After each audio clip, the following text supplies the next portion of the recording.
placing a lollipop stick into the center of some PVC pipe and then filling it with some hot glue. After letting it dry, we can cut off most of the lollipop stick and then drill in a couple of holes. Now we have a replacement. A screen window is a must, especially during the summer. Unfortunately, this screen isn't super easy to install. We can make a plastic tab like this one to help. Simply lift up this rubber spline using a flathead screwdriver and put our tab underneath and push everything down into the slot. Now we can install our screen from the inside.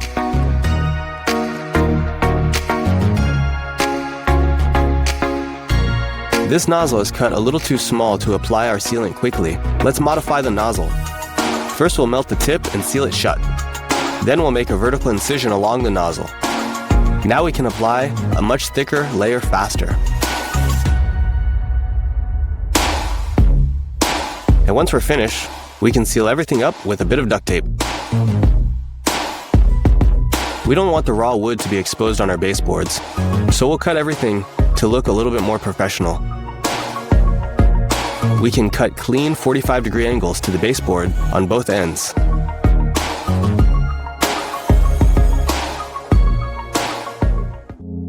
Now we can line up the ends to form a neat angle. Tape the two ends together, then flip it over and add a piece of double-sided tape. This will keep our end piece secure.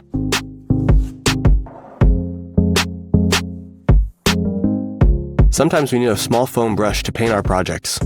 We can make one by hot gluing a pencil to a binder clip and then cutting off a piece of sponge for the brush head. Apply the paint like so.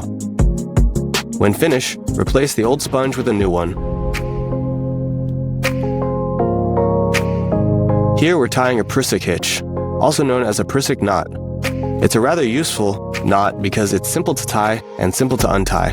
It stays secure under tension and it moves freely when not under tension.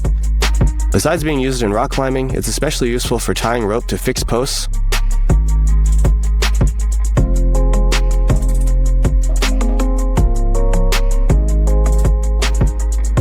Now we're going to be joining these two beams together in a relatively simple way. We'll make some marks to match the width of the crossbeam and make another mark halfway deep. Next, we'll remove this section by making multiple cuts into the wood with a saw. Now we can break off the remaining clips. Then we can smooth out the bottom of our cut with either a miter saw like so, or simply by using a chisel. Now we'll use two screws to make our marks into both pieces of the wood to drill holes for dowels. We can use a pencil to make it easier to see the indents. Drill holes on the indents and install the dowels. Next, we'll add two more dowels into the corners, ensuring that the hole that we drill is angled. This is called a pocket hole. Fill the hole with glue and hammer in the dowels. Next, we'll saw off the ends of the dowels that are sticking out.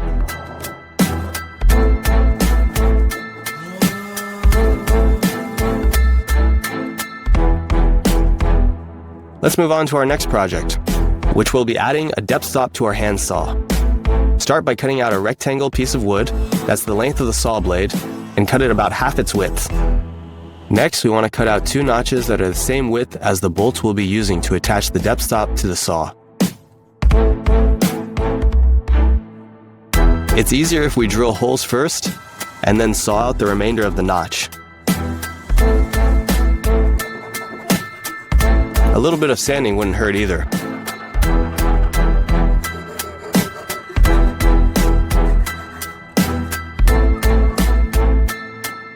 Place the wood onto the saw blade and then make two marks in each notch, the higher the better. Using a center punch, we can make sure our drill stays lined up. Drill the holes into the saw blade. Slide one bolt into each hole, then place our depth stop, and lastly add a washer and a wing nut to each bolt.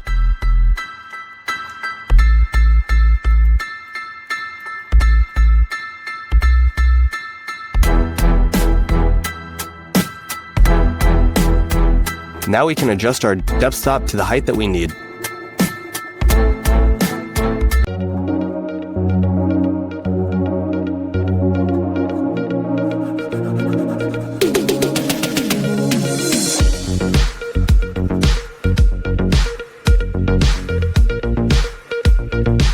It seems like this clothespin is unable to pick up this nut, but we can make a little adjustment to turn the clothespin into a handy pair of tweezers. Remove the spring and flip the sticks inside out. Reattach the spring, and now our tweezers can pick up all sorts of little things.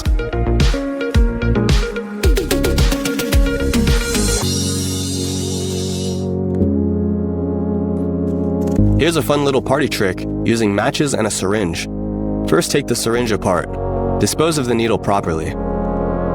Take a box of matches and cut out the rough side of the matchbox.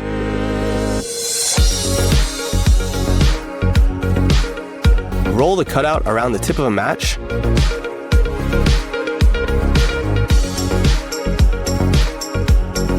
Next, we'll wrap it multiple times using tape. It matches the width of the inside of the syringe. Place the match and the tape inside the syringe. Now, just slam the plunger down onto the table to ignite the match.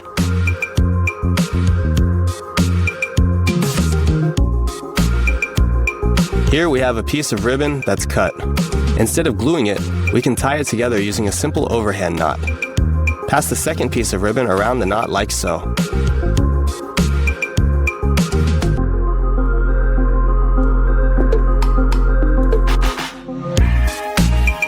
For our last project, we'll be making an adjustable wrench by welding together a few nuts and bolts.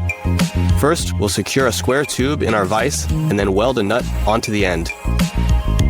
We can grind down some of the rough edges using an angle grinder. Next, we'll put 2 nuts onto an extra long bolt, spaced about 2 inches apart. Secure one of the nuts near the end of the square tube with a clamp, and then weld both nuts onto the square tube. Now we need to make a fixed jaw, also known as the top of the clamp. To do that, we'll cut off a piece of scrap metal in the shape of an L.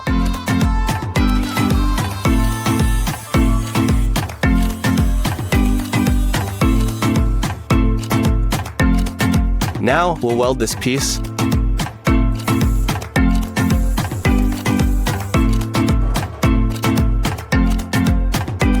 Again, we'll grind off some of the rough edges with an angle grinder. Now we can use it just like a normal wrench when you don't happen to have the exact size wrench or socket for the job. Just twist the bolts according to the size that you need. It can even be used for abnormal shaped objects. It's a fast and easy way to create clips for PVC pipe. Cut off a small end of the PVC pipe and slice it in half lengthwise. Secure the half into the wall with a screw. Now we can press down to clip our PVC pipe into the 2 halves. Now we'll be installing a ball valve. We need to stop the flow of water from this pipe, so we'll use a dowel. Gently hammer it in and then saw it flush if necessary. Next, we'll install the ball valve onto the pipe. This step will differ according to the kind of valve you're using. Once finished, carefully remove the dowel using a drill. Close the valve to complete the installation. Here's what it looks like from the other side when you install a hollow wall support into drywall. As it tightens, the wings flare out, which provides the support. We can make some very sturdy wall clips from the tops of plastic bottles. We'll heat the edges with a heat gun and then bend them over with a pair of pliers. Now we can screw our new clips into the wall to hold cables and pipes in place. Check out this cool way to keep your charging cables on hand. Tape a couple of magnets to the bottom of a binder clip. Now we can put the binder clip on the edge of a table to keep our cables within reach. We can remove the excess paint from paint rollers with a string and an empty paper towel roll. Press the tube down the brush to squeeze out the paint. Here's a quick and easy way to attach 2 aluminum frames together. Drill the screw in perpendicularly until it passes through the metal. Then turn the screw vertically and pass it through the frame below. We can make perfect circles using only a zip tie and a couple of pencils. Pass the strap through the head, then fold the zip tie in half. Use one pencil in the center of the circle and the other to trace the circumference.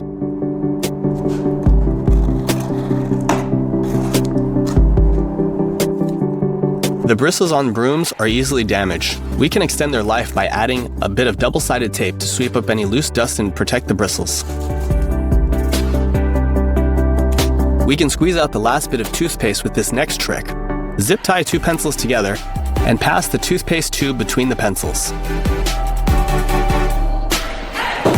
Installing tongue and groove flooring should be done so that the ends of each boards don't line up with the neighboring ends. We can do this by lining the boards up initially and then sliding one board down, like so. Here's a great way to twist together wires. Drill 2 small holes into this washer head bolt and then insert the wires into the holes. Attach the bolt into the chuck and then hold the wires with a vise. Drill to twist the wires together. If we wrap this solder around these 2 wires, we can solder them together using a blowtorch to melt the solder.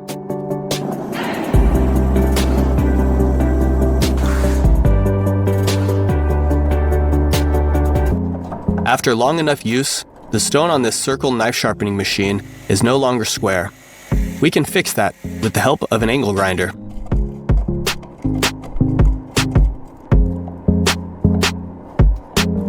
Looks like this doormat just won't stay put. We can give it some extra grip by using a bit of plastic wrap. Fold it over a few times to match the size of the doormat.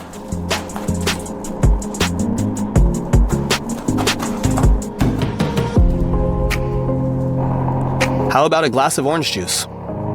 Using the top of a plastic bottle, trace and cut out a circle on the top of the orange and replace the peel with the bottle top. Attach a screw eye into the chuck and drill inside the orange. Now we can pour out the orange juice from the bottle top.